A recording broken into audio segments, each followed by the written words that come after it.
Halo, selamat malam. Ya, saya Freddy Leong. Malam ini, saat ini kita akan bahas satu topik ya di live chat saya.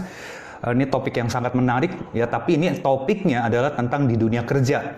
Ya, bagaimana ketika kita interview, kita mendeteksi karakter seseorang ya supaya kita tahu dan kita bisa memilih kandidat yang tepat. Ya, jadi Bapak Ibu sekalian, malam ini adalah saya ambil sebuah topik yang berkaitan dengan dunia kerja. Ketika Anda merekrut orang, ya, ketika Anda mau merotasi, memutasi orang, mempromosi seseorang, ya kita kenal dia punya karakter. Nah, cara baca karakternya itu bagaimana? Ya, cara kita identifikasi dia punya karakter itu seperti apa? Ya, ini adalah topik kita pada malam hari ini. Jadi malam ini kita akan bahas tentang bagaimana baca karakter orang. Ya, terutama ketika kita lakukan interview. Ya, ketika kita lakukan interview. Oke, Bapak Ibu sekalian, karena ini adalah live chat, ya, saya welcoming Bapak Ibu, please join us. Ya, ini topik yang sangat menarik. Ya, kalau selama 1 bulan ini saya banyak bahas tentang topik parenting, lalu saya bahas tentang topik pernikahan ya. Nah, malam ini agak berbeda. Jadi kita malam ini ngebahas baca karakter orang untuk kepentingan dunia kerja. Ya, oke, saya sapa beberapa teman ya yang sudah join. Ya, Ibu Inge, halo. Ya, Wandi, Hendra, Albert, ya, halo semuanya. Selamat gabung ya. Selamat malam. Nah, Bapak Ibu sekalian, seperti yang saya biasa lakukan, ketika Anda ikuti live chat ini pasti saya akan berikan Anda ya ilmu baru, skill baru, atau hal-hal yang penting. So make sure Bapak Ibu Anda catat, ya, Anda catat apa yang Anda rasakan penting. Nah, oleh karena itu Bapak Ibu sekalian, saya akan berikan Anda waktu dulu, ya, ambil catatan, ambil pulpen, dan juga saya mau minta Bapak Ibu sekalian berikan saya masukan. Ya, berikan saya masukan, suara saya tertangkap jelas atau tidak, ya, buat Anda. Ya, suara saya jelas atau tidak.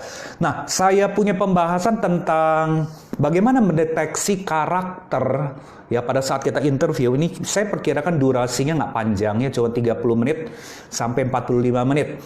Ya, kecuali dari Bapak Ibu, yaitu ada pertanyaan-pertanyaan yang Anda mau tanya, ya.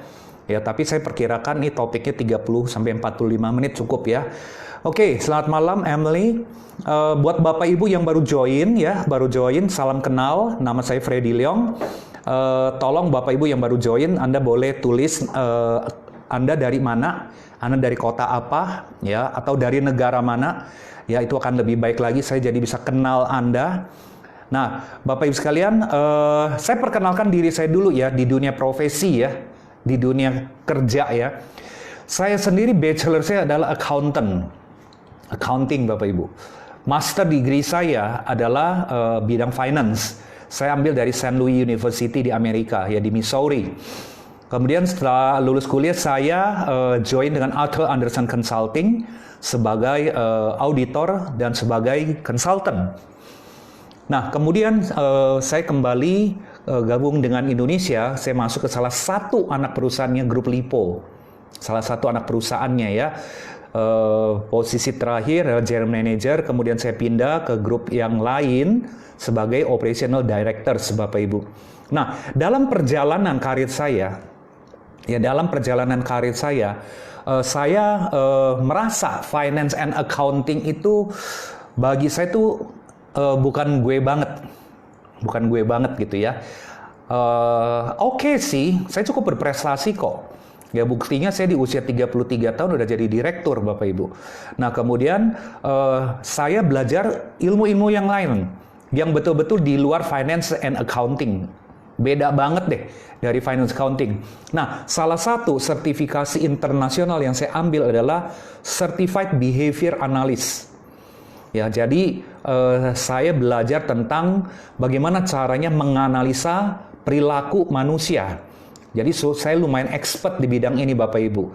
Ya, bahkan saya ngobrol dengan seseorang 10 menit, 5 menit, 10 menit, kurang lebih saya bisa dapat menangkap, mendeteksi dia punya karakter. Ya. Nah, kemudian saya juga ngambil sertifikasi di bidang coaching. Ya, saya ngambil license, saya mengambil sertifikasi sebagai meta coach. Ya, ini juga dari Amerika, Bapak Ibu. Jadi saya belajar ya. Saya belajar bagaimana coaching orang dari internal, dari cara berpikirnya. Jadi bagaimana shifting cara berpikirnya supaya dia punya outer, dia punya prestasi, dia punya performance, dia punya perilaku itu kondusif. Ya, kemudian Bapak Ibu, saya juga mengambil sertifikasi dari license dari Amerika yang namanya neurosemantik. Ya, ini seru banget ilmu ini adalah ilmu belajar tentang bagaimana membantu orang untuk berubah.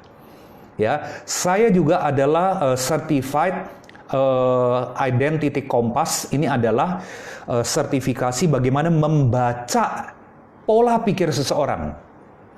Kalau certified behavior analyst itu baca karakter orang. Kalau identity compass baca thinking pattern seseorang. Ya, ini seru sekali Bapak sekalian. Saya belajarnya 5 tahun yang lalu. Ya, sejak saya dapat sertifikasi sebagai mindset assessor. Ya, saya bisa assess mindset orang, Bapak Ibu. Saya banyak membantu lakukan executive coaching kepada businessman, kepada anak-anaknya. Ya, ada yang one on one, ada yang group coaching, Bapak Ibu sekalian. Intinya adalah apa? Bagaimana performance-nya mereka itu lebih baik, prestasi kerja mereka lebih baik. Ya, jadi salah satu keahlian saya setelah saya pikir 10 tahun terakhir ini, saya banyak belajar tentang perilaku orang. Saya banyak belajar tentang mindset seseorang dan bagaimana cara menggesernya, men-shiftingnya gitu ya, supaya mereka tuh kondusif, supaya mereka tuh maksimal. Nah, jadi 5-6 tahun terakhir saya udah banyak tinggalkan sebetulnya training, hampir separuh Bapak Ibu. Saya punya income ya, karena training sekarang tuh banyak yang menawarkan training yang lewat online. Nah, saya shifting lebih banyak ke consulting dan coaching. Ya, coaching itu betul-betul menolong orang sampai mengalami perubahan. Ya, nah itu adalah latar belakang saya. Nah, hari ini saya akan sedikit sharing kaitan dengan certified behavior analysisnya saya. Jadi ilmu bagaimana ngebaca perilaku seseorang. Terutama ketika Anda rekrut orang, ketika Anda mau promosikan seseorang, ketika Anda mau rotasi, ya. Bahkan juga ilmu ini sebetulnya baca karakter, ini juga kepake ketika Anda cari pasangan hidup. Bahkan juga cocok untuk cari meneropong, bukan nyari ya, yaitu apa? Calon mantu. Ya, mencari calon mantu Bapak Ibu.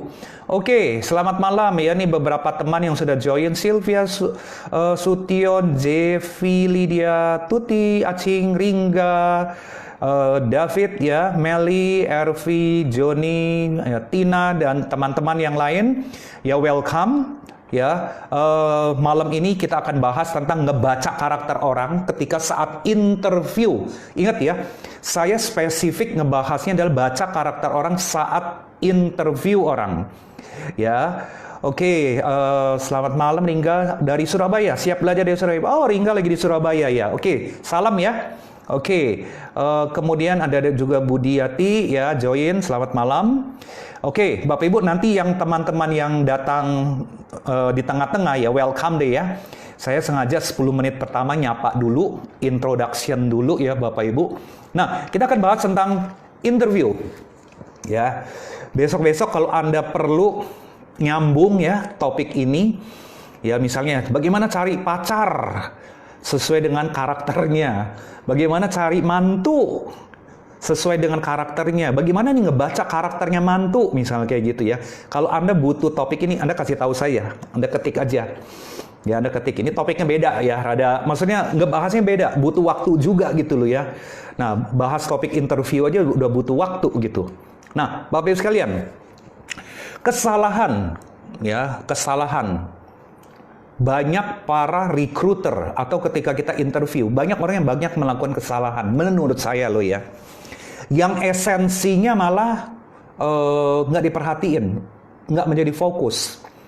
Oh ya Bapak Ibu sekalian, saya mau tanya Bapak Ibu sekalian ya, siapa di antara Anda yang apa namanya, Anda dalam pekerjaan Anda, profesi Anda melakukan rekrutmen? Ya, karena sekali lagi ini topiknya adalah rekrutmen ya, rekrutmen dan interview. Tolong ya, saya dikasih tahu berapa banyak teman-teman yang ikut live chat saya malam ini Anda melakukan interview untuk pekerjaan. Ya, Anda tinggal tulis saya, ketik saya aja. Ya, jadi saya pengen tahu berapa banyak saya ini bicara di audiens yang tepat. Ya, mungkin ada 1-2 di antara Bapak Ibu sekalian adalah ibu rumah tangga. Ya, dan topik ini mungkin saya nggak tahu, nggak terlalu relevan ya. Walaupun ada beberapa bagian cara baca karakter Anda bisa pakai. Nah, saya mau tahu Bapak Ibu dari sekian banyak yang ngikut live chat malam ini, berapa banyak dari Anda yang Anda memang melakukan interview? Saya minta Anda tolong ketik, ya, Anda ketik aja saya. Oke? So, supaya saya bisa tahu, ya, ada lebih dari 50% nggak audiens yang malam ini adalah doing the interview job. Ya, please let me know ya, Bapak Ibu ya. Saya tunggu ya ketikannya ya. Oke, Bapak Ibu, kesalahan yang pertama ketika kita merekrut. Kesalahan yang pertama ya, seringkali kita sebagai rekruter, kita ketika jadi atasan, kita terlalu fokus. Yang pertama, kita hanya lihat CV-nya, lihat pendidikannya, lihat IP-nya, lihat pengalaman kerjanya. Nah, kemudian kita juga melakukan berbagai tes. Ya, ada sih tes IQ, tes personality dan sebagainya, tapi hanya sekedar tes. Ya, tes keterampilan, ya fokusnya ke 5 ini doang. Ya, fokusnya ke 5 ini aja gitu loh Bapak Ibu. Ya, bahkan Bapak Ibu, banyak rekruter itu ketipu menurut saya. Ya, sangat mengandalkan di CV-nya pengalaman kerjanya, pendidikannya dia di mana, kemudian apalagi IP-nya berapa, ya, keterampilan teknisnya apa aja, ya. Jadi hanya fokus hal-hal ini. Nah, ini nggak salah. Sekali lagi, ini nggak salah. Tetapi Bapak Ibu nggak cukup. Ya, kalau saya memberikan coaching ya kepada direksi, direktur, manajer gitu ya, kaitan dengan rekrutmen, saya memiliki sebuah tabel Bapak Ibu. Tabel itu ada 4 faktor yang harus kita scoring sampai dapat persentasenya. Sehingga kita tahu ini orang ketika kita lakukan rekrutmen dan selection, ini lengkap apa enggak. Nah, kemudian 4 faktor itu, salah satu faktornya adalah personality-nya dia, karakternya dia. Saya memberikan bobot 4 faktor ini, personality itu cukup besar Bapak Ibu, yaitu 30%. Ya, yang lain-lain bolehlah, sisa 70% dibagi di faktor A, B, C. Tapi D, saya kasih porsi yang cukup besar, yaitu di karakter. Nah, Bapak Ibu sekalian, Anda pernah nggak coba ya ngerekrut orang? Misalnya gini, yang Anda rekrut adalah posisinya, adalah posisi untuk administrasi. Admin, bikin laporan, banyak ngetik. Which is Bapak Ibu, ini kita butuh orang-orang yang karakternya adalah karakter yang punya ketelitian, detail, ya, jiwanya tenang, anteng gitu loh ya, nggak gedebak-gedebuk, nggak bawel, nggak cerewet. Ternyata ya karena kita lihat pendidikannya cocok, ya pengalaman kerjanya cocok, IP-nya bagus, waktu di tes ini tes itu pinter, anaknya IQ-nya, karakternya nggak dicek. Ya, mungkin Anda bilang, ada Pak, kita dites DISC, MBTI segala macam. Oke. Tapi pertanyaan saya, Anda ngerti nggak cara make DISC? Ya, banyak perusahaan, banyak HRD, banyak leader-leader melakukan tes DISC, tes karakter, tes MBTI. Tapi tahu nggak cara mendeteksinya gimana? Cara makainya gimana? Nah, Bapak Ibu bisa mengkaitkan nggak DISC itu dengan profesi, kompetensi, skill, sifat pekerjaan? Bapak Ibu bisa korelasikan nggak ini? Ya, pengalaman saya yang bisa lakukan itu nggak banyak. Nggak banyak Bapak Ibu, paling 30% ya. Yang lain ya sekedar tes DISC. Oh, DISC ya tahu sih kurang lebih ada dominan, influence, steadiness ya tahu lah, kurang lebih tahu gitu loh ya. Tetapi how to apply-nya ketika buat rekrutmen selection, ya nanti pada waktu ketika dia masuk, kita trainingin dia, kita kembangkan dia, induction programnya, DISC-nya nggak kepake. Padahal Bapak Ibu sekalian, Anda setuju nggak dengan saya? Sifat pekerjaan tertentu sebaiknya itu harus paralel dengan sifat dari orang tersebut. Ya contoh, apakah cocok seorang salesman itu kita rekrut yang kalem, yang tenang, yang takut resiko? Cocok nggak? Ya mungkin Anda bisa bilang cocok aja. Oke, cocok aja Bapak Ibu sekalian. Tetapi butuh effort yang sangat besar sekali untuk dia bisa berhasil. Ya, jadi kesalahan yang pertama adalah kita nggak memperhatikan faktor karakter. Ya harusnya karakter itu mendapatkan bobot kurang lebih 30%. Kita terlalu fokus kepada teknis, pengalaman kerja, dan sebagainya. Nah, hal yang kedua, ya, kalau kita bicara karakter nih Bapak Ibu, secara garis besar ya, temperamen manusia, ada introvert, ada extrovert. Ya, video-video yang lalu saya banyak banget ngebahas ini. Orang yang introvert, Anda catat ya Bapak Ibu, kalau bisa Anda catat nih, introvert itu ciri yang paling utama adalah apa? Safety player. Berhati-hati, cari aman. Gara-gara safety playernya ini Bapak Ibu, ini mempengaruhi seluruh perilakunya dia. Orang ekstrovert, intisari perilaku orang ekstrovert, risk taker. Berani ambil resiko. Makanya kenapa orang ekstrovert itu orangnya gedebak-gedebuk, berani gitu ya, nggak sabaran, dinamis, bosenan, dan sebagainya. Ya, kalau Anda mau belajar dengan detail DISC, saya punya kelas online-nya Bapak Ibu. Sangat detail sekali saya bahas itu. Ya, jadi Bapak Ibu, Anda di tahap ini sebagai recruiter, ya Anda cukup memahami ada introvert, ada extrovert. Introvert safety player, extrovert risk taker. Ya, extrovert risk taker. Oke. Nah, kemudian Bapak Ibu sekalian, ketika kita merekrut seseorang, Anda perlu lihat sifat pekerjaan itu seperti apa. Apakah sifat pekerjaannya butuh yang anteng, yang tenang, yang perlu detail, rinci, atau sifat pekerjaannya itu butuh tegas, cepat, lincah, berani, ya, kemudian ngambil keputusan juga cepat. Nah, Anda perlu lihat dulu sifat pekerjaannya. Ya, Anda lihat sifat pekerjaannya. Nah, sifat pekerjaan ini baru Anda kaitkan. Ini cocoknya buat orang introvert atau ini cocoknya buat orang extrovert. Ngerti ya Bapak sekalian ya? Nah, saya banyak lihat dalam praktek, banyak orang itu kejebak asal comot. Yang pertama asal comot, daripada susah ngerekrut orang, sekarang ngerekrut orang susahnya setengah mati loh Bapak Ibu. Terutama untuk bidang pekerjaan sales. Wah, susahnya setengah mati. Ya, Bapak Ibu kalau Anda tahu ya, DISC, Anda catat ya. Saya tidak akan bahas detail ini karena ini bukan timingnya dan waktunya, butuh berjam-jam bahas DISC dengan detail. Ya, sekali lagi kalau Anda mau belajar, Anda ikuti kelas online saya. Anda catat nih Bapak Ibu. Orang D, populasinya nggak sampai 3% di muka bumi ini. Catat ya.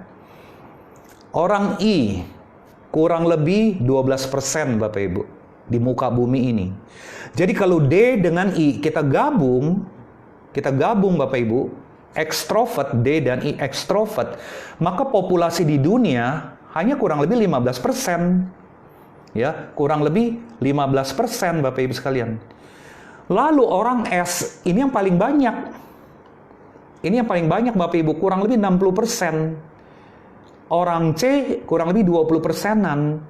Nah, jadi banyak sekali sebetulnya pekerjaan-pekerjaan yang butuh orang risk taker, orang extrovert, Bapak Ibu, kita susah banget ketemunya. Karena populasi memang sedikit.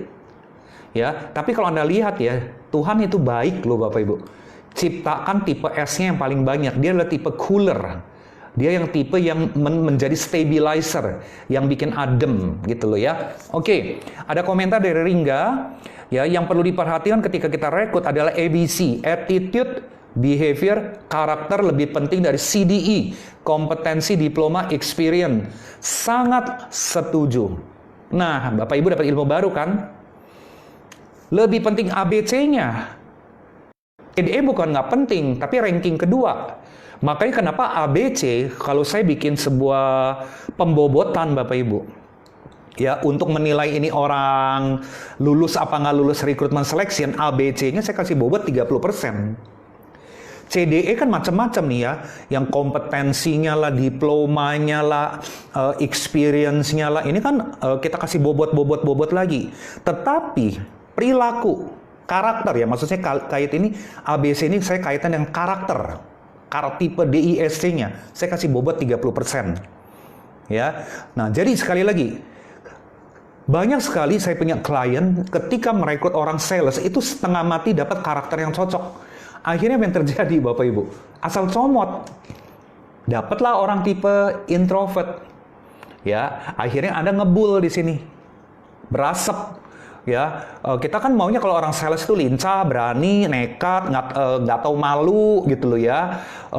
Kemudian cepet, dinamis, nggak kelamar-kelemar gitu ya. Mutusin sesuatu juga cepet. Susah dapetnya Bapak Ibu. Susah banget.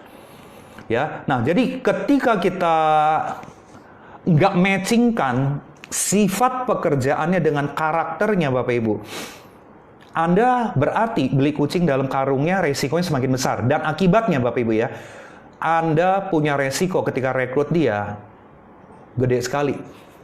Ya beberapa waktu yang lalu saya memberikan coaching, grup coaching ya, itu ada kali 3 batch. Kita total tahun ini dia berikan saya 6 batch. Ya sebuah dealer, ya saya nggak sebutin lah ya, sebuah dealer otomotif. Ya saya banyak ketemu dengan kepala dealernya. Nah mereka tuh teriak Bapak Ibu, ngerekrut orang sekarang setengah mati. Ya jadi salesnya ini pokoknya di asal comot aja. Dan bener, ketika udah comot, kan main comot nih. Ya kita cari orang yang tepat nggak dapet. Nah akibatnya Bapak Ibu apa? Anda kan ketika udah comot dia, yang pertama Anda kasih dia misalnya uang makan, ya uang bensin, uang saku, ada perusahaan yang lain berikan gaji pokok, betul nggak? Minggu pertama dilatih, diajarin, minggu kedua juga dilatih, diajarin, tetapi setelah 2 bulan, 3 bulan, 4 bulan sia-sia. Nggak ada hasil. Ya iyalah. Ya, kalau saya pakai istilah saya nih Bapak Ibu sekalian, pakai istilah saya nih ya, Anda make sendok untuk menggali tanah 1 meter. Anda mengerti ya? Merekrut karakter yang keliru. Nah, lalu alasannya gini, ya habis susah sih nyarinya, jadi gua asal comot aja. Ya, saya bilang silakan aja. Tapi Anda udah tahu resikonya, bulan ke-1, bulan ke-2, bulan ke-3, Anda udah keluarin duit buat dari perusahaan, ya, udah keluarin biaya, keluarin tenaga, keluarin emosi, nggak jadi, ataupun jadinya minim. Ya misalnya Anda harus 1 bulan harus jual 10 unit, ini anak baru nih, bisa 1 unit aja udah terima kasih. Ya, oke, dari Teddy ya. Tapi yang namanya orang baru gimana tahu untuk kenal ABC-nya, kan baru kenal. Nah ini yang kita akan belajar. Ya, Pak Teddy, ini yang kita akan belajar nih. Gimana kita bisa kenal karakter ini orang. Bapak Ibu, yang Anda tidak bisa tahu ketika Anda interview adalah attitude. Attitude itu kita tahunya minim dikit gitu loh. Ya, saya punya beberapa alat tes Bapak Ibu. Ketika rekrut ya, yang saya sebut dengan personal value. Saya bisa matchingkan personal value-nya itu dengan tuntutan pekerjaan. Ya, jadi bisa kesaring Bapak Ibu. Saya bisa tahu loh, 5 ranking besar personal value-nya apa. Nah, oh ya, banyak juga recruiter tidak menggunakan tes personal value sebagai salah satu alat. Untuk tahu apa? Dia punya attitude Bapak Ibu. Anda ngukur attitude dari mana? Ada orang bilang pakai aptitude test, ya boleh juga sih. Kalau saya lebih suka pakai personal value. Saya pengen tahu dia punya personal value itu apa. Nah, saya nggak bahas personal value ya, ini next time lah kita bahas nih ya. Nah, jadi penting banget kita tuh matchingkan antara sifat pekerjaan dengan karakter aslinya dia. Bapak Ibu tahu nggak kalau kita bicara DISC? Ya, kita tes karakter ya, tes DISC. Itu Anda akan mendapatkan 3 informasi loh. Ya, Anda dapat 3 informasi. Yaitu apa? Karakter dia yang asli apa? Yang kedua, karakter topengnya dia apa? Ya, karakter topeng itu ketika dia kerja, ketika dia bersosialisasi, ketika dia ketemu orang lain. Dan yang ketiga, karakter dia ketika ngalamin tekanan. Kita dapat 3 informasi ini. Jadi, saya pribadi lebih suka pakai DISC. Kenapa? Simple. Buat Anda yang bukan psikolog, ini gampang banget dipelajarinya. Tapi mesti belajar. Nah, yang saya lihat, banyak orang tentang DISC itu pemahamannya cetek banget. Ya, bahkan nggak pernah dapat training formal. Kalaupun dapat training formal, nggak tahu bagaimana cara makainya. Nah, termasuk cara makainya adalah interview orang. Ya, deteksi nih. Ya, ciri-ciri ini orang tuh gimana. Ya, nah, lalu ada orang yang pakai MBTI. Ya, kita mau tahu dia punya karakter lewat MBTI, Bapak Ibu. Nah, MBTI itu membagi karakter orang 16 tipe. Detail banget. Bagi saya, Bapak Ibu, ini pribadi loh ya. Anda boleh nggak setuju. Saya nggak terlalu suka MBTI. Kenapa? Susah dihafalin. Karena saking banyaknya gitu loh ya. Jadi, perlu ngafalin kamusnya gitu loh. Ya, saya sih lebih suka ilmu praktis saja. Ya, karena saya bukan psikolog.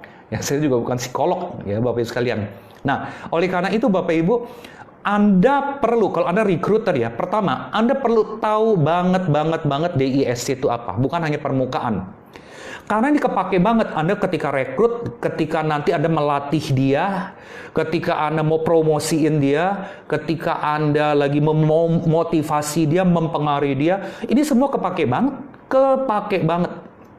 Ya, nah banyak pengusaha, banyak manajer, banyak direktur, pemahamannya ilmu tentang karakter manusia minim. Yang tahu betul-betul detail nggak banyak. Saya tiap hari kan ketemu klien, Bapak Ibu, yang mulai dari owner sampai level staff. Nggak banyak yang benar-benar memahami tentang karakter orang. Padahal Anda kalau saya mau tanya Bapak Ibu, misalnya Anda piara kucing dengan piara anjing, treatmentnya berbeda nggak? Pasti beda. Pasti saya yakin jawaban pasti beda. Sama Bapak Ibu. Anda tahu nggak treatmentin D gimana? Treatment I gimana? S gimana? C gimana? Introvert gimana? Extrovert gimana? Nah, saking banyak orang yang nggak tahu, jadi cara memperlakukannya itu ya sekedarnya. Sehingga apa? Nggak match. Nggak kena. Nggak efektif. Padahal ini orang IQ-nya bagus. Pendidikannya keren.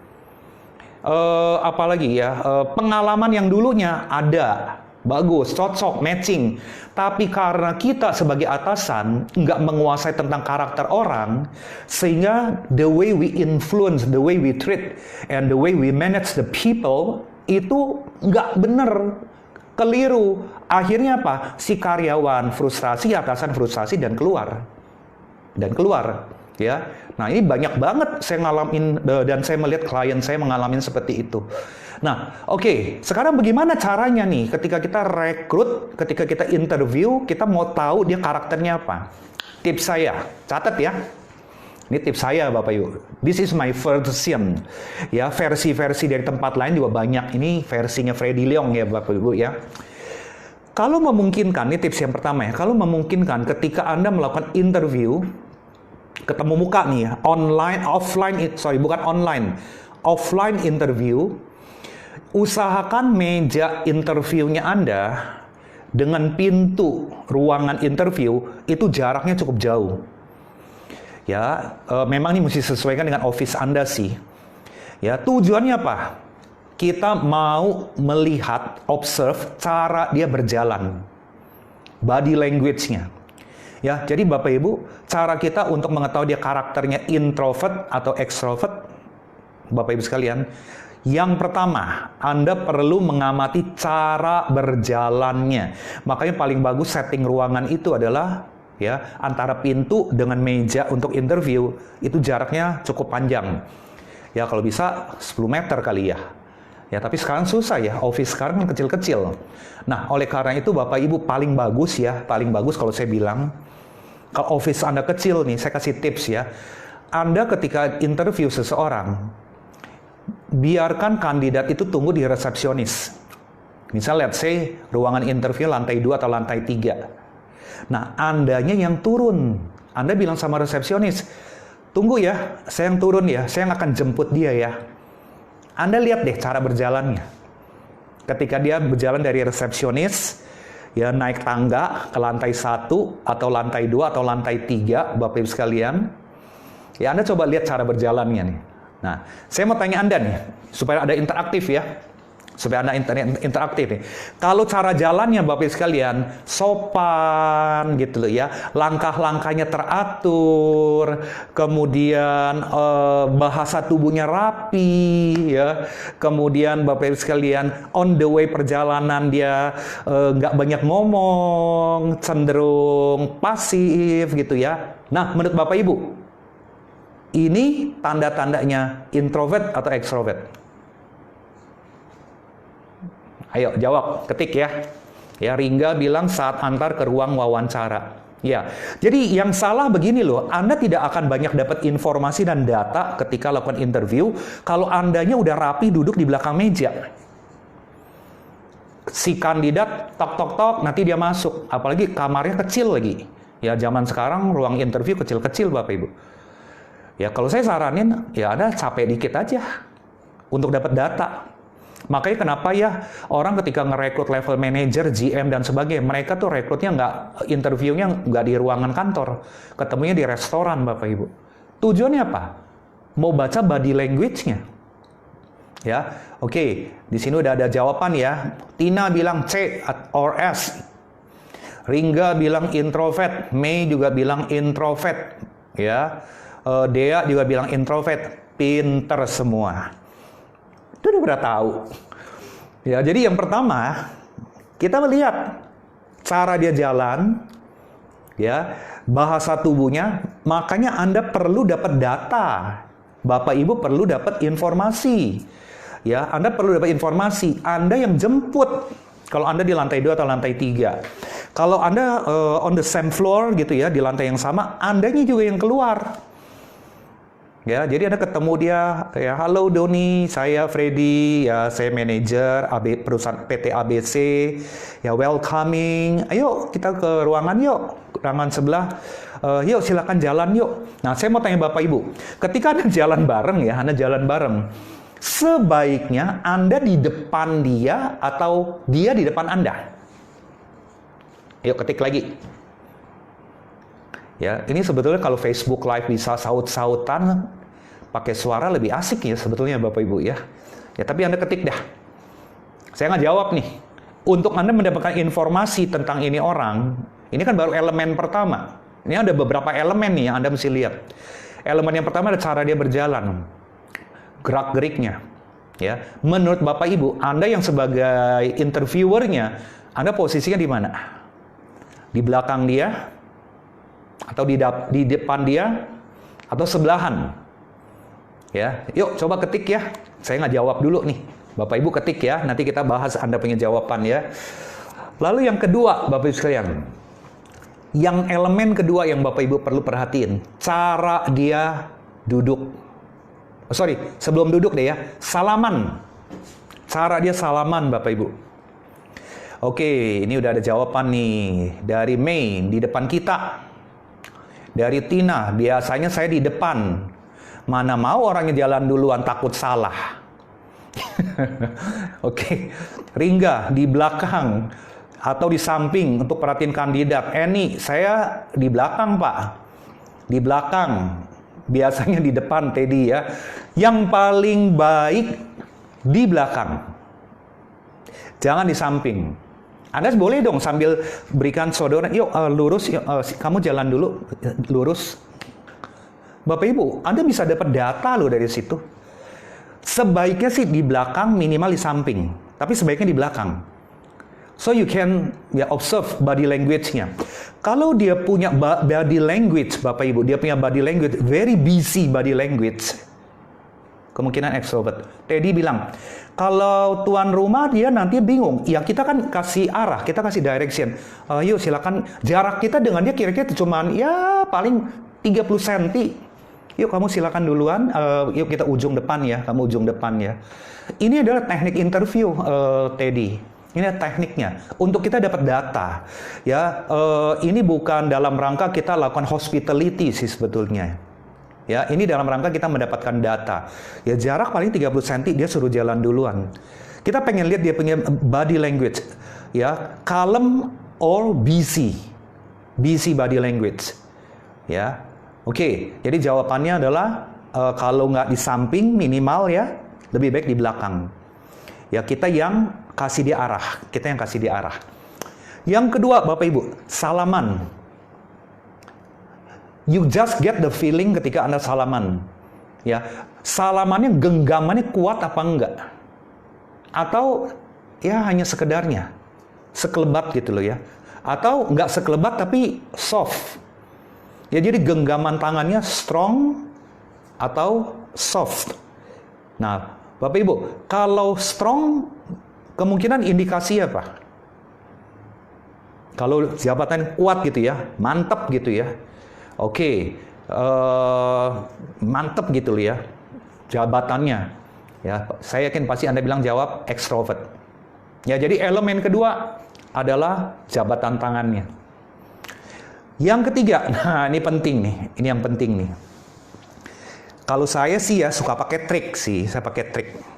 Jadi ini meja saya, ini kursi saya, let's say di depan nggak ada kursi, Bapak Ibu.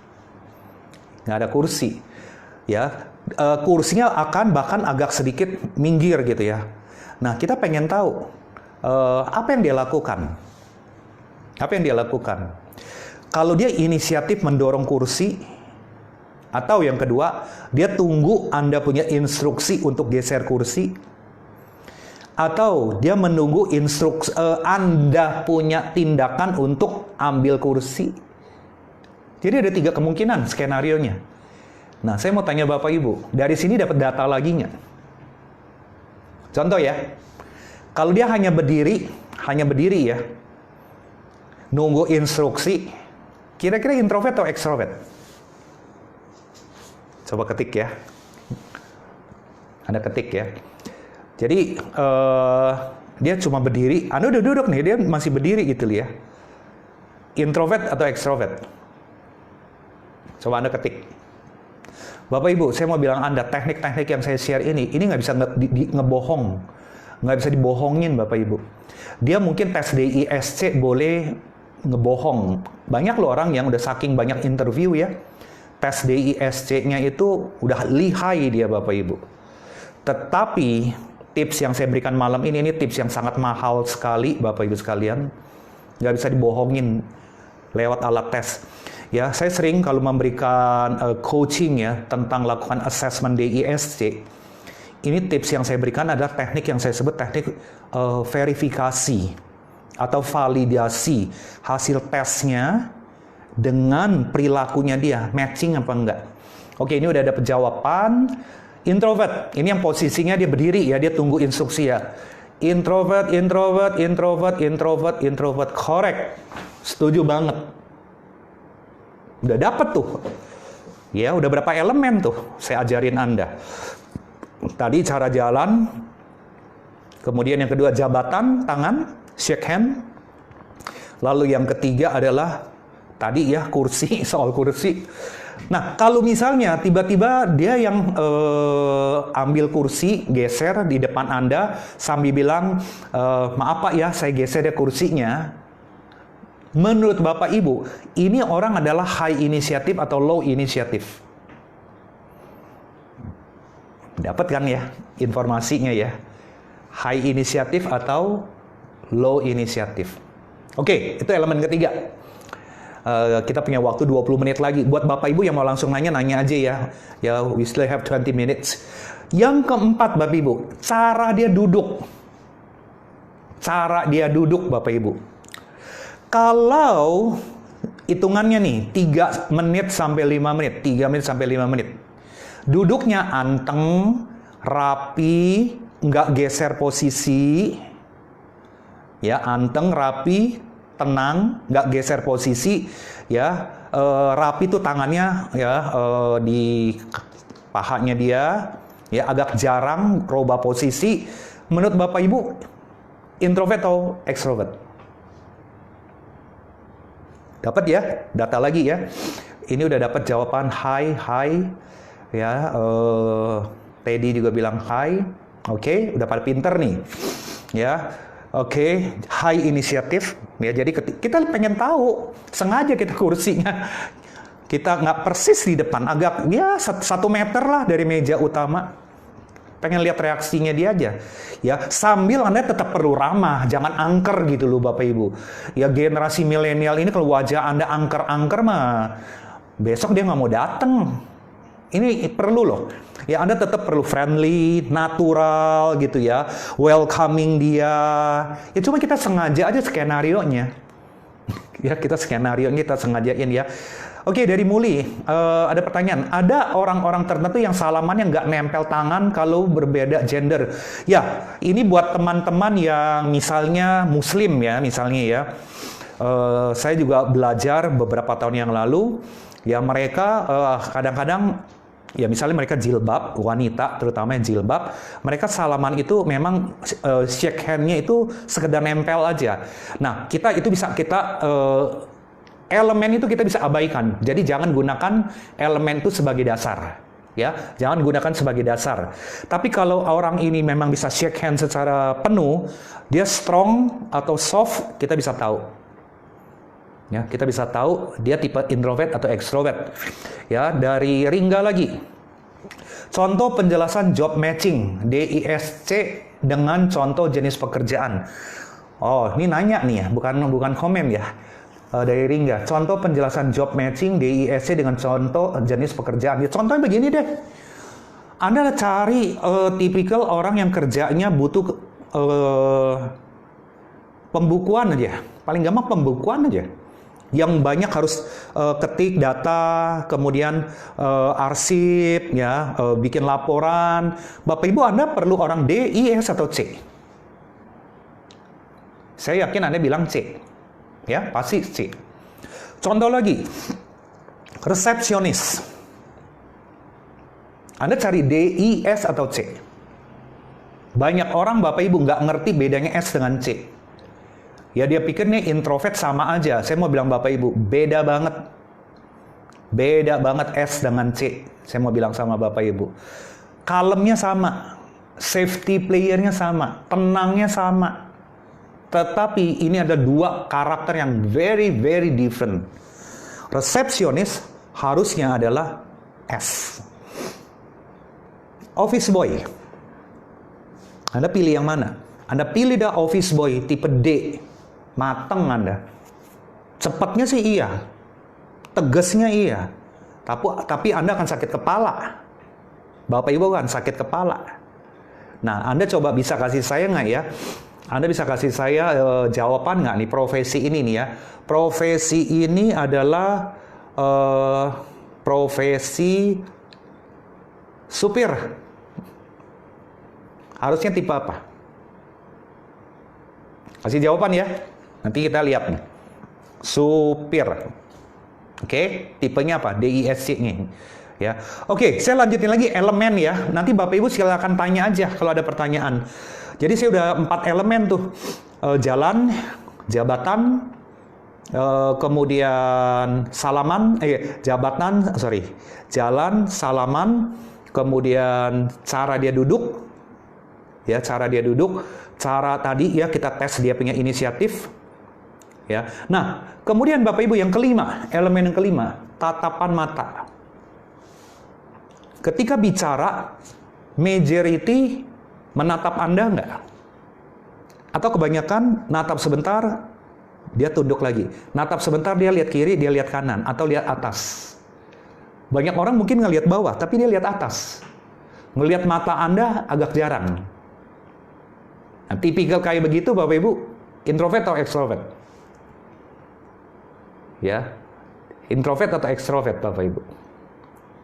Anda jawab deh. Nah, ini udah dapat jawaban nih. Supir ya, kan tadi pertanyaan saya supir, DISC yang paling tepat apa? Ellen bilang S. Roslina bilang cermat. Teddy bilang S. Jawaban yang benar adalah S. Bapak Ibu, orang S itu punya secara given satu karakter, yaitu apa? Supporting others. Which is D, I, C kurang banget. Ya, kemudian introvert, ya introvertnya S atau C. May, C, S. Enggak. Lebih baik S duluan. SC yang benar. Oke, Ringga lagi. Kalau HRD idealnya apa? HRD ya. Menurut saya sih HRD harus ada. Kalau nggak gini ya. HRD itu C-nya mesti ada, tapi padanannya paling bagus S dan atau I. Ya, primernya adalah S dulu atau I dulu boleh, tapi keduanya ada C-nya karena butuh detail. HRD itu Bapak Ibu sekalian harus punya jiwa yang mau melayani. S is the best sebetulnya. Ya, dia adalah good listener. Ya, yang celaka nih kalau HRD itu tipe D. Waduh. Pusing Bapak Ibu, karyawan tuh akan benci banget. Ya. Oke, Teddy, extrovert, Vero, oke, izin nyimak ya, gabung aja ya. Maya, nggak apa-apa, yang terlambat nanti bisa lihat recordingnya ya dari awal ya. Supir bukannya harus hati-hati bawa mobilnya, harus cari jalan yang tidak macet. Itunya benar, C-nya benar. Tetapi jiwa mau melayaninya itu nomor satu, S-nya dulu. Jadi paling ideal S kombinasi C. Jangan kombinasi I ya, kebawelan nanti. S kombinasi C. Ya, kenapa? Wah, itu penjelasan tersendiri tuh. Makanya saya bilang Bapak Ibu, introvert C dan S beda banget. Jurusannya beda banget Bapak Ibu. Sama-sama kelihatan kalem. D dengan I beda banget. Banyak orang yang sotoy Bapak Ibu, nggak ngerti DISC secara mendalam. Selalu ngomong dia mah tipe D ya. Padahal dia I. Dia mah D loh. Salah kaprah, salah kaprah. Kalau suster apa? S. Pokoknya berbagai profesi yang sifatnya banyak melayani, mensupport orang. S is the best. Ya, S is the best. Ini kita punya pembicaraan jadi ngebahas DISC ya. Padahal kita lagi ngebahas tentang cara ngebacanya ya. Ya, saya asumsi Bapak Ibu DISC Anda udah lumayan lah pengetahuannya tentang DISC-nya. Oke, we still have 12 minutes Bapak Ibu. Masih mau lanjutin nggak elemen yang selanjutnya nih? Kita coba bahas elemen yang selanjutnya ya. Tadi posisi duduk yang terakhir tuh. Nah, kalau orang itu Bapak Ibu dalam 3 menit, 5 menit, dikit-dikit ganti posisi nih, kayak saya nih misalnya kayak gini.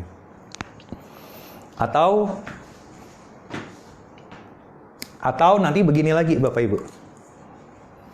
3 menit, 4 menit sekali, ganti. Itu pasti extrovert. Itu pasti extrovert. Ya, saya udah kasih Bapak Ibu 5 elemen loh ya. 5 elemen nih. Ya, total ada kurang lebih 8-10 deh, 8-10 elemen. Tapi 5 ini yang maha pentingnya. Nah, sekarang Anda dengan saya coba, Anda tebak DISC-nya saya apa? Khusus Muli nggak boleh tulis ya, karena Muli udah tahu sama saya dan udah sering diskusi dengan saya.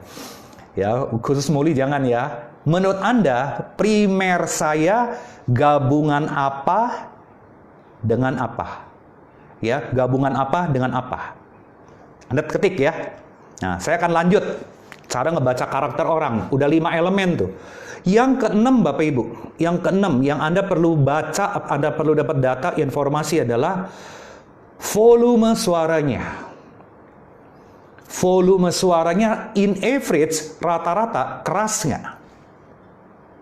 Atau lembut? Ya, keras atau lembut?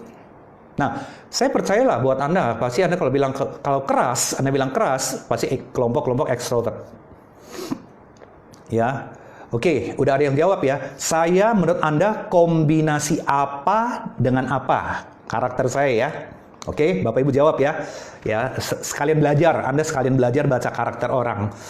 Nah, jadi kalau suaranya, ya orang kan ngomong ada kadang keras, ada kadang lembut ya, everybody seperti itu. Tapi in average Bapak Ibu, suaranya itu lebih banyak kerasnya misalnya. Keras gitu loh ya, tegas. Nah, Bapak Ibu, kalau keras dan cenderung tegas, pasti dia ekstrovert. Pasti dia ekstrovert. Ya. Oke, beberapa udah jawab nih. Beberapa udah jawab. Ringga bilang saya IC, Emily bilang saya CI. Ya, oke, Mei bilang saya DC ya, baru SI ya. Lalu Maya bilang saya IC, Roslina bilang saya DC, kemudian Teddy bilang saya CI, Muli nggak boleh jawab. Lalu Guat Siang bilang saya CD mah celana dalam atuh, ya CD. Lalu Ellen bilang saya SIC, ada juga ya yang bilang saya S ya. Oke, lanjut ya, kembali ke laptop. Jadi yang elemen ke-6 adalah volume suara. Ayo yang lain partisipasi. Partisipasi ya. Saya tipenya apa? Ya, elemen yang ke-6 adalah volume suara. Yang ke-7, elemen yang ke-7 Bapak Ibu sekalian. Intonasinya kalau ngomong up and down enggak? Atau flat? Contoh nih Bapak Ibu. Ya Bapak Ibu sekalian, selamat malam. Saya Freddy Leong. Terima kasih Bapak Ibu sudah ikutan live chat saya. Dan senang sekali saya bisa ketemu dengan Anda malam ini. Dan malam ini kita akan bahas tentang karakter orang, ngebacanya gimana saat interview. Ya, dan saya minta kalau ada pertanyaan-pertanyaan, ya Anda boleh tanya ya, Anda boleh tanya. Terus apalagi ya, kalau Anda mau kasih opini atau ide juga boleh. Nah, Bapak Ibu, menurut Anda model kayak gini, ya volume suara kayak begini, intonasi kayak begini, introvert atau extrovert? Ya, introvert atau extrovert?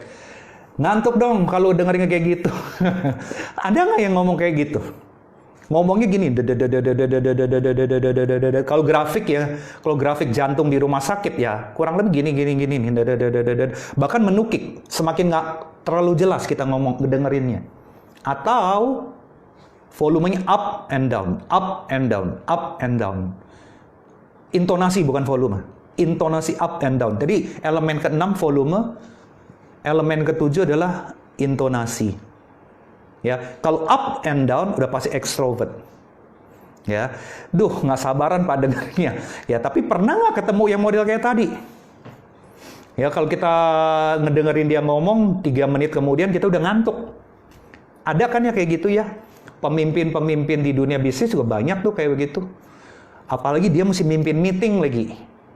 Ya, siap-siap deh Anda mesti minum pil sabar dan pil maklum. Oke, sepintas, Vero bilang sepintas ide. Baik, kemudian introvert ganti. Gak enak apa dengarnya? Emang gak enak. Tapi ada nggak Maya orang kayak begini? Ada kan ya? Introvert, ya introvert. Oke, saya jawab ya. Ini yang benar siapa ya dari tadi ya? Yang bisa menebak karakter saya, primer utama saya apa, sekunder saya apa? Coba saya lihat ya. Yang ngejawab benar itu 1, 2,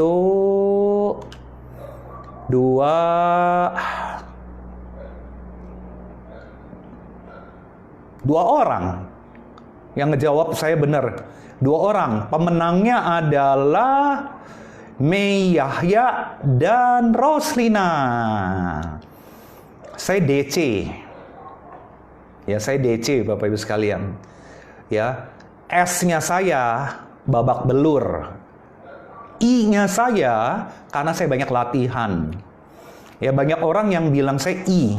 I itu bukan asli saya. Itu adalah karakter latihan. Ya, jadi Bapak Ibu, DIS itu banyak sekali nuansa yang kita bisa kupas Bapak Ibu sekalian. Banyak banget gitu loh ya. Oke, jadi pemenangnya adalah 2 ya. Saya dominan compliance ya Bapak Ibu sekalian ya. Oke. Nah, hore ya Roslina menang gitu ya. Pemimpin di gereja juga ada yang begitu ya Pak, banyak lah, banyak. Ya namanya pemimpin macam-macam. Ya, oke. Nah, yang terakhir, ya elemen yang terakhir, Bapak Ibu sekalian. Anda kalau mau tahu dia punya DISC, ya ini saya punya tips ya Bapak Ibu. Catat nih. Ini sebetulnya saya jarang nih ngebagiin tips yang terakhir ini nih. Tips yang terakhir adalah suruh dia cerita ketika dia masa SMA. Kehidupan dia ketika masa SMA, kehidupan dia seperti apa. Ya, oke.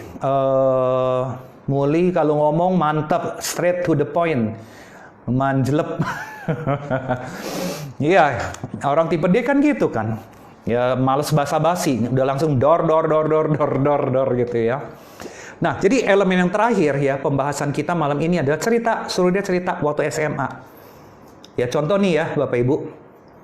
Kalau misalnya disuruh cerita, kamu waktu SMA gimana misalnya? Kehidupan kamu gimana? Kehidupan sekolah, setelah pulang sekolah gimana? Misalnya dibilang gini, saya sih dulu waktu SMA mah orangnya nggak banyak temen. Ya habis pulang sekolah ya ke rumah aja. Nah kemudian mungkin Anda tanya lagi, kalau di rumah ngapain? Ya bantu-bantu mama, kadang-kadang cuma dengar-dengar musik di kamar. Ya tidur-tiduran, ya kadang-kadang main sama adik, ya kadang-kadang juga dengar musik. Terus Anda tanya dia lagi misalnya, jarang ngumpul-ngumpul. Buang waktu ya. Nyebelin teman-teman. Nah, Bapak Ibu, dapat info nggak kalau kayak begitu? Anda bisa tahu nggak dia introvert atau extrovert? Ketahuan kan? Dia introvert atau extrovert? Ya, nah jadi Bapak Ibu, ya hopefully Anda mencatat 8 elemen ini. Ya biasanya kalau saya dalam coaching tentang people management, managing people atau leadership, atau saya memetakan dalam sebuah kelompok kecil ya. Kalau 4-5 orang karakternya beda-beda nih kerja bareng, hasil analisanya apa? Timnya seperti apa? Ya saya punya teknik itu Bapak Ibu. Jadi 3 orang, 4 orang kerja bareng dengan karakter yang beda-beda, plusnya apa, minusnya apa. Ya, saya bisa analisa kulturnya apa. Misalnya Anda bos nih, Anda owner. Anda partneran dengan 3 orang A, B, dan C. Anda adalah bisnis partnernya gitu ya, 3 orang. Nah, 3 orang ini saya bisa bacain tuh. Ketika gabung bareng mimpin perusahaan, corporate culture-nya, kultur kerjanya, budaya perusahaannya akan seperti apa? Tegas, kekeluargaan, berantakan, detail, ya, atau bagaimana? Bisa kelihatan banget. Nah dari situ kita bisa menilai perusahaan itu seperti apa Bapak Ibu. Kalau dia mau majunya, bisnis plan-nya misalnya mau 200 cc misalnya, nah saya akan ukur timnya dulu. Tim para direksinya gimana, tim para manajernya gimana, berapa cc ketika mereka kerja bareng. Ini cc, berapa cc ini adalah ilustrasi aja ya, kiasan ya. Artinya kekuatan. Ya, Bapak Ibu ketika kerja bareng nih cc-nya berapa nih? Padahal untuk larinya perlu noceng cc nih misalnya. Bisa ketahuan tuh. Ya makanya jangan heran besar tenaga, nafsu besar tenaga kurang seringkali perusahaan itu. Pengennya targetnya begini, tapi nggak kecapai. Nah itu bisa tercermin ketika kita analisa karakternya. Oke, wah bisa panjang tuh curhat. Iya Pak, bisa panjang Pak curhatnya. Oke, gimana jadi nyiriin ABC? Bukan ABC, hari ini malam ini pertanyaan Teddy ya, ada karakter. Ya, nyiriin karakter dari 8 itu. Jadi dari 8 elemen itu Bapak Ibu, Anda tinggal setiap elemen Anda catat aja. Dia introvert atau extrovert, introvert atau extrovert, introvert atau extrovert. Dari 8 elemen ini nanti akan kekumpul. Mayoritas introvert atau extrovert. Ya. Nah, kemudian dari introvert extrovertnya ini D atau I, S atau C.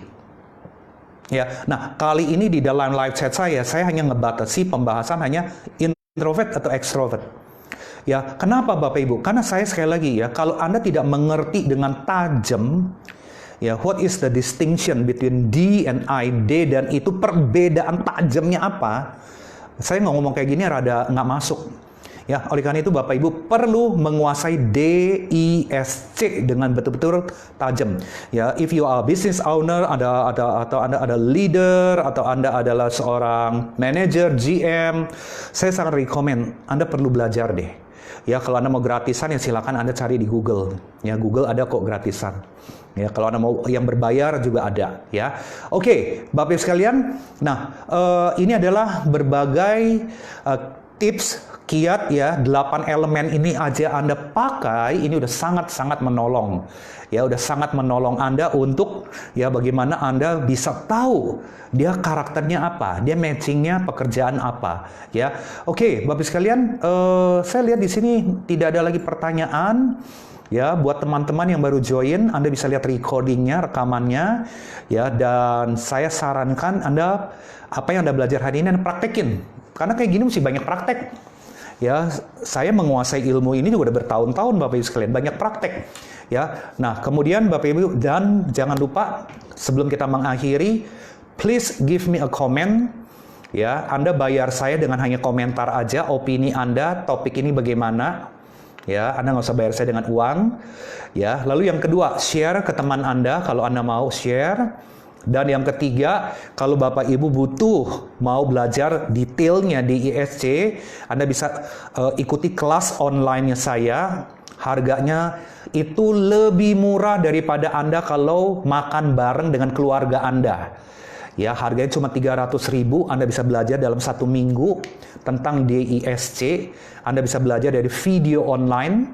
Ya, jadi kalau Anda berminat, Anda boleh ketik ya di apa namanya, saya mau kelas online. Anda ketik aja. Nanti kami akan hubungi Anda secara personal.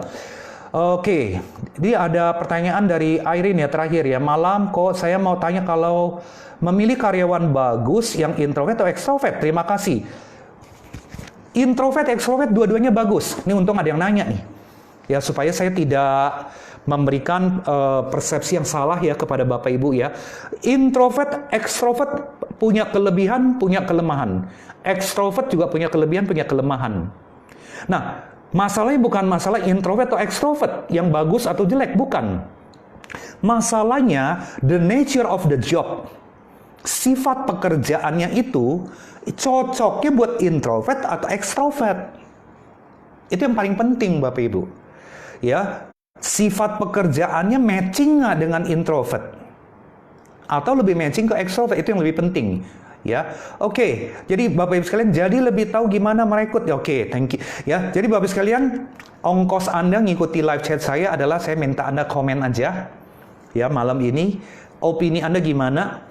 Ya, bagi Anda belajar hal ini ya, kita belajar just for 1 hour. Buat teman-teman yang baru join, ya sekali lagi welcome, saya Freddy Leong. Anda bisa dengar recordingnya, ya, karena ini direkam dan direcording ya. Oke, Bapak sekalian, terima kasih, selamat malam, sampai di topik yang selanjutnya. Saya Freddy Leong. Thank you.